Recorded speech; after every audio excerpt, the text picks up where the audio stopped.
Hola mis queridos amigos, nuevamente con ustedes, doctor Maximiliano, el que ronca en esta noche neoliberal latinoamericana, sudamericana, ecuatoriana. Ya sabemos que ustedes entenderán que soy un antineoliberal porque el neoliberalismo en América Latina llegó con las dictaduras de Pinochet, toda la maldad de las dictaduras argentinas, toda la maldad de las dictaduras militares de Uruguay, Paraguay, Brasil y León Febres Cordero en Ecuador. Como yo fui una de las personas víctimas de esa represión llamada Plan Cóndor, practico y me dedico a demostrar lo malo que es el neoliberalismo en América Latina, lo malo que fue el neoliberalismo y que sigue siendo el neoliberalismo en Latinoamérica, más aún ahora que el Ecuador pasa de 10 años de socialismo del siglo XXI con Rafael Correa al retorno al neoliberalismo con Lenín Moreno y con Guillermo Lazo. Una regresión fatal que no sabemos en qué vamos a parar, solo sabemos y percibimos todos los días que lo más probable es que el Ecuador sea una bomba de tiempo a punto de estallar. Y uno de los grandes problemas que nos ha tocado vivir, me ha tocado vivir a mí como médico, ha sido el enfrentar las epidemias de enfermedades transmisibles de origen bacteriano. Cuando yo llego a Esmeraldas a trabajar en el año 1981, hay un hospital pequeño de apenas 25 camas de emergencia, porque el hospital Delfina Torres de Concha, de la ciudad, que tenía 200 camas, se quemó.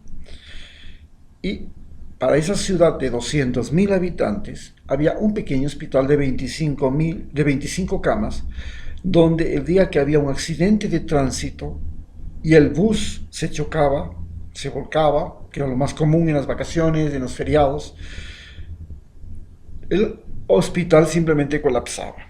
Pero el hospital también colapsó por dos problemas fundamentales. No solamente este, sino también el hospital de Atacames, donde después trabajé en el año 1984 hasta 1986. Y en esos lugares donde yo trabajé, viví el colapso sanitario producido por la tifoidea, que se sumaba a la malaria, que ya era una patología crónica de la provincia de Esmeraldas, y el boom de las enfermedades venéreas. El boom de las enfermedades venéreas está muy relacionado a el boom del petróleo. Esmeralda se convierte en puerto petrolero y en no solamente puerto petrolero, sino que además se convierte en paraíso turístico, en destino turístico. Y el momento en que se convierte en destino turístico, se convierte en foco de enfermedades venéreas, foco de enfermedades transmisibles venéreas. Esto es importantísimo entenderlo porque en 1984, en la década de los 70, Atacames, que es el lugar donde yo voy a trabajar, se convierte en un paraíso hippie y simultáneamente a la llegada de los hippies llega también la revolución de los anticonceptivos. Con la revolución de los anticonceptivos también se produce una revolución de los antibióticos que ya venía antes, que comienza desde la Segunda Guerra Mundial, pero aparecen ahora el furor de los antibióticos y aparecen antibióticos muy poderosos. La clindamicina, la gentamicina, los antibióticos de amplio espectro, la ampicilina, las cloranfenicol, que ya no son solamente lo que era durante la Segunda Guerra Mundial. Hasta la Segunda Guerra Mundial los antibióticos más importantes eran la penicilina y las sulfas. Pero comienzan a haber toda una nueva gama de antibióticos. Y sin embargo, con la revolución de los anticonceptivos se produce pues una revolución sexual. que se traduce inclusive en la moda, la minifalda, el rock, la salsa y, de paso, las drogas, la cocaína. La cocaína se populariza en su consumo porque hasta ese momento no era ilegal, es más, era una droga que los norteamericanos la utilizaron en la Segunda Guerra Mundial para, para compensar los estados de pánico que tenían sus soldados en una guerra que era una guerra monstruosa, ¿no? Una guerra de bombardeos. No había habido una guerra con bombardeos aéreos nunca. Y ahora era la guerra con bombardeos aéreos. Eso era la característica más novedosa de la Segunda Guerra Mundial. Y esta guerra de bombardeos aéreos, donde las explosiones estaban y de minas y de... Ya pasamos de la época de los gases a la época de las armas de largo alcance, armas de fuego, pues la psicosis de los norteamericanos era terrible y de todo el mundo, no solamente los norteamericanos. Los alemanes, para crear los supersoldados, utilizaron básicamente drogas como drogas artificiales, ¿no? Y los norteamericanos, para compensar las drogas que utilizaban los nazis para crear los supersoldados, utilizaban cocaína. La cocaína fue utilizada por los norteamericanos en la guerra como estimulante. Y como tranquilizante utilizaron el tabaco. Entonces los soldados llevaban cocaína, llevaban tabaco y llevaban chocolates. Los chocolates eran la compensación, los energías. En un bolsillo, tabacos. Y había un tabaco muy especial, tranquilizante, que era el Lucky Strike. Lucky Strike quería suerte directa, quiere decir, ¿no? Y el cigarrillo suerte directa tenía un tabaco entre los 20 tabacos de marihuana. Entonces, todos compraban Lucky Strike porque de los 20 cigarrillos que habían en la cajetilla de Lucky, uno de ellos era de marihuana. Y la marihuana hacía lo contrario que la cocaína. La cocaína los estimulaba y la marihuana los tranquilizaba. Así manejaban las relaciones psicológicas en la Segunda Guerra Mundial. Cuando llega el boom del turismo a Atacames y llegan los hippies, bueno, llegan primero muchísimas muchachas que utilizaban ya no siquiera el bikini, traen la moda de la tanga, el hilo dental, que era una locura. Y eran gente que había vivido en Europa el racismo de la forma más salvaje, el racismo nazi, y cuando llegan acá pues vienen justamente a buscar negros, se convierten en la obsesión de alemanes, nórdicos, suizos, todos estos países que vivieron el nazismo, que estuvieron atrapados por Hitler. Entonces vienen acá y se da una proliferación de enfermedades venéreas. Por suerte, habían aparecido de paso una numerosa cantidad de antibióticos que les dije a ustedes, la clindamicina, la gentamicina, el cotrimoxazol, y esto facilitó el tratamiento.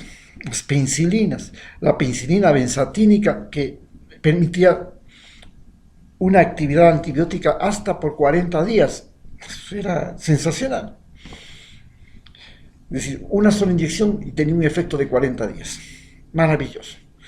Entonces, esta revolución se combina, ¿no? La revolución de los antibióticos con la revolución de los anticonceptivos, la revolución sexual y la filosofía de la libertad, el concepto de la libertad. Mientras el socialismo proponía la igualdad, los seres humanos con las mismas oportunidades y bajo el sometimiento de un Estado, ese Estado guiado por una burocracia, esa burocracia dependiente de un partido comunista. El Partido Comunista básicamente era una gerontocracia formada por la comité del Partido Comunista, que eran el secretario general y los viejos. Era un modelo. Allá no había libertad de prensa, solamente había un medio de comunicación. El Partido Comunista decidía qué come usted, qué se viste, dónde va, dónde vive, con quién vive, qué estudia, qué no estudia, qué hace, qué no hace. Eso fue el modelo socialista. Por en cambio, la antítesis de ese modelo, el modelo norteamericano. Libertad sexual, libertad creativa, la imaginación, eh, viajar, no, nada de que usted se quede en este país, usted tiene fronteras, se vuelve, aparecen los hippies, aparecen luego los backpackers, libertad, no fronteras, no costumbres, no libre sexo, libre moda, libre música, libre pensamiento, todo lo que era la libertad en su máxima expresión se convierte en Estados Unidos. Y entre esas viene la libertad sexual. Bueno, las muchachas ahí en Atacames, primero iban, bailaban con el uno, lo sacaban ahí, a la medianoche volvían, veían a otro, lo sacaban al siguiente, a la madrugada amanecían con el siguiente. Y bueno, las muchachas de Esmeraldas, que también eran perseguidas por los gringos, también se convirtieron en aves de paso, un día con un gringo, otro día con otro gringo, otro día con otro gringo, y así era la libertad sexual, se vivía la libertad sexual, ¿no? Y como no había el peligro de quedar embarazada porque tenías los anticonceptivos, la cosa era chévere. Pero aparecen dos nuevas enfermedades. La una, el papiloma, no se conocía el papiloma, se llamaba verruga, una verruga, la verruga venérea, pero no sabíamos qué era el papiloma, no sabíamos que era un precursor del cáncer de cuello de útero. Y en los 1990 recién se descubre el papiloma. Y resulta que llega otra enfermedad que curiosamente nace de la manipulación genética de una vacuna.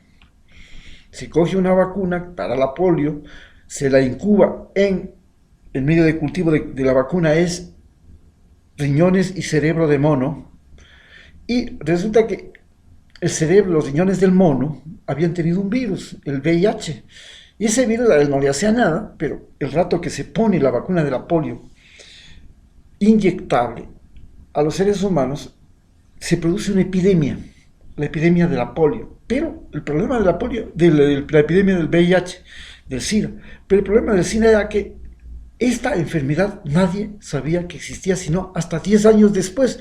O sea que a los 10 años recién se manifestaba. Eso era lo más terrible. No es que como la que tenemos ahora. La que tenemos ahora, pues, hoy día te infectas y mañana te mueres, ¿no? Más o menos así. Alguien se infecta y enseguida uno ya sabe que está infectado. Solo 15 días y ya está. Pero imagínense una enfermedad que necesita 10 años, que está creciendo 10 años dentro de su cuerpo y a los 10 años se manifiesta. Entonces, esta enfermedad, la vacuna se comenzó a aplicar en los años 50. A los años 60, casi a finales de los años 60, se descubre el SIDA en plena revolución sexual, y es una enfermedad de transmisión sexual.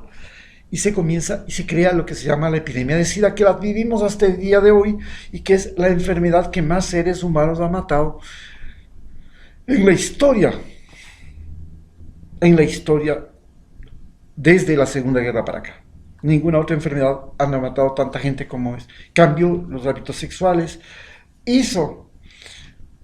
nos reveló, porque es una enfermedad que se transmite fundamentalmente entre homosexuales, hombres, porque se necesitaba que haya sangrado, en la penetración. Entonces, en la penetración con sangrado, en las violaciones y en las penetraciones anales, había contacto con sangre. Y en ese momento que había contacto con sangre, había la posibilidad de una enfermedad. Cuando pasa esta pandemia, el gran problema ya no son siquiera los enfermos de SIDA, sino que Esmeraldas se vuelve, juntamente con la mayor parte de las zonas turísticas costeras, se vuelven los focos de transmisión de SIDA de origen materno. Las madres transmiten SIDA a los niños. Entonces viene hasta ahora, y estamos viviendo hasta ahora, una campaña mediante la cual se les hace una transfusión de sangre a los niñitos antes de que nazca, de sangre, del mismo tipo de sangre, para evitar que la sangre de la madre sea la que le enferme al niño al rato del nacimiento. Y es así como ahora pues la campaña del VIH está en todas partes y es así como llegó esta epidemia de SIDA que llegó a Ecuador en las zonas tropicales. Y esta epidemia fue inclusive un acto de maldad. Muchos de los turistas que llegaron allá a Atacames, en suma, algunos de ellos gay, llegaron a esa zona y comenzaron a crear el concepto de que había que vengarse de la humanidad y que había que tener muchos para que el planeta ponga atención al problema. Y llegaron a Atacames precisamente a enfermar. Y eran en su mayor parte bisexuales. Se acostaban con hombres y con mujeres y transmitían a hombres y mujeres con un espíritu de venganza y de propagar para que al ser una gran multitud, millones de seres humanos, la sociedad humana le ponga atención a la enfermedad. Y fue efectivo. Efectivamente, cuando ya fueron millones, se inventaron los retrovitales, se inventaron los sistemas de transfusión sanguínea para evitar la contaminación a los niños, se han inventado, y ahora pues el SIDA es una enfermedad que ya no mata, sino que simplemente deteriora la vida y es extremadamente costoso por largo tiempo. Va deteriorando poco a poco porque se ha ido contrarrestando la gran mortalidad que tenía. Muchas gracias.